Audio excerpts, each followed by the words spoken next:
What is up? Tanner Koziol, thank you so much for joining me today. Thanks for having me. Yeah, I'm excited to sit down with you and just being here at the Senior Bowl. There's a lot of guys here, but is there a certain player that maybe you knew before and you're excited to see him again, or a guy that you've never known that you are excited to meet? Yeah, TJ Hall, actually. I've been training with him in Austin, and it's really fun to be able to play with him now. We talked a ton about all of our stories that we've had from 4 years of college football training.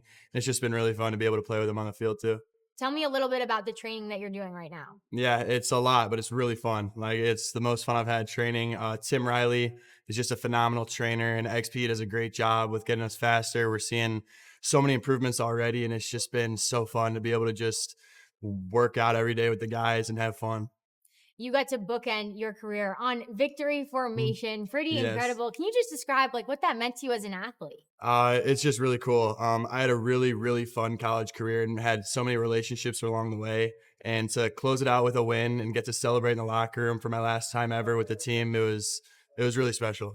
What's a highlight moment from your last season as a college football player that you'll have forever?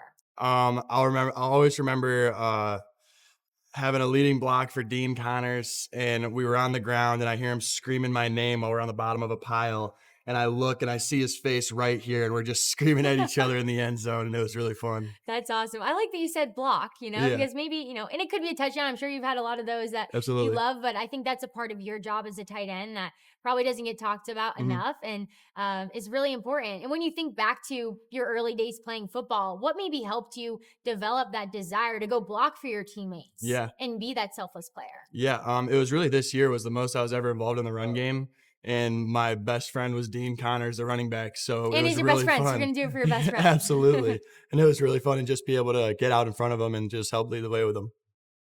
I've heard you say, going to Houston has changed your life. Mhm. Can you just describe what you meant by that? Yeah, it was my first time really. I got baptized in the spring after my sophomore year, and it was my first time really being alone and away from community and like fellowship that I had at Ball State, and that was where I really came to faith. And that was where I really felt my relationship with the Lord grow the most, when I was all by myself and I was alone and I was only had him to lean on for a long time. And it was really, really maturing for me, and it was really important for me to do that. Can you describe the transition from Ball State to your next school? Yeah, Ball State was awesome. I had a great 3 years there. I loved my people there. And being in Houston, the main difference was Texas. The people are definitely different, and it's a lot more fun, honestly. I love the Southern culture. I love everyone down here, and I really love the barbecue.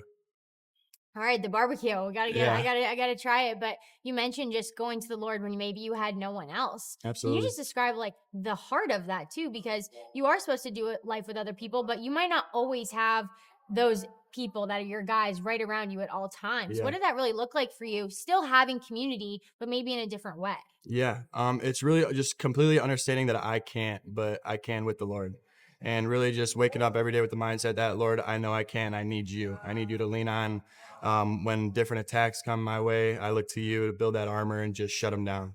And that was a really big thing for me, being without the fellowship that I had at Ball State and kind of learning a new group at Houston. It was just really nice to have that and learn that.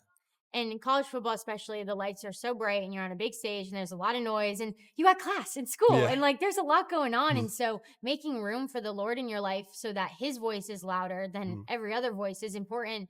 What does that like look like on a day-to-day basis or just weekly for you in routine of, hey, this is something that I do to help ground myself and get my eyes fixed on the Lord? Something that I really started recently doing is writing down my prayers. I noticed that I could go back and read them and realize you visually see the answered prayers, because being a football player, sometimes you get hit in the head a good amount and you forget some things. But writing down my Don't say that. prayers, It's the truth. It's the absolutely, truth. writing down my prayers has just really changed.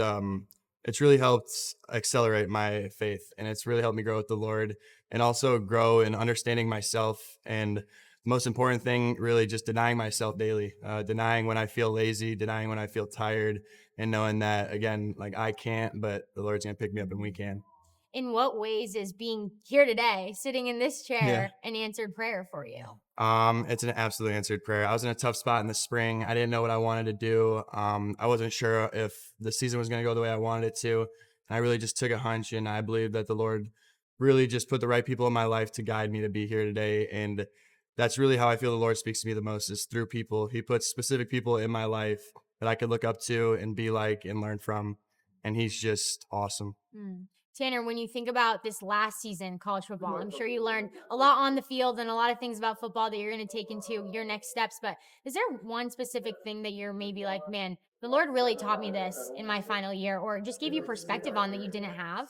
Yeah, I think it's the consistent denial of ourself and the battle against flesh and blood, and truly the little wins. Like when a small thought comes into your head, to just take it captive and shut it down right away when you know it's not a thought from the Lord. And the different attacks, literally just learning the different attacks from the devil. It's just how he tries to get you, the things he tries to pull you into, and how you can just look to the Lord right away and build that armor and sharpen your sword to be able to just fight those attacks.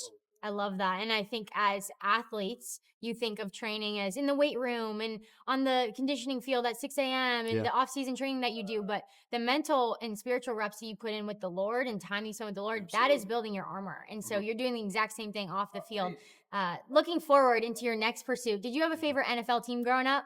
Yeah, the Bears. The Bears. Yes, Sorry, the absolutely. Bears. So you had a pretty fun season. It was the best season I've ever had watching the Bears. So awesome. And do you have a favorite memory how you used to watch the Bears games growing up? Absolutely. I remember I actually grew up a Cam Newton fan while he was with the Panthers. And I just remember going to the game, a Soldier Field game with the Cam Newton jersey on. And I Uh-oh. was 12 years old and I was getting it. But I just remember I was like, this is kind of fun now. And I like that about football. So if you could jersey swap with any NFL player, who would it be? I would say probably Luke McCaffrey, good friend of mine. Nice. Yeah, I absolutely. get some speed there as well. Yeah. Runs in the family.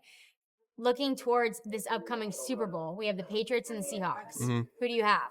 I got the Patriots taking it again. I really love what Drake May is doing. I think Mike Vrabel's an awesome guy, and I'm really excited to see what they do. I love it. Well, Tanner, thank you so much for sitting down with us. I know you Thank got a lot you. going on this week, so we appreciate you sharing your story. And I'm encouraged. I feel like I'm going to run through a wall when I you're talking appreciate about it. the Lord. Thank And you. so, yeah, we're cheering you on in football, but also in life beyond. Thank you, guys. Thank you.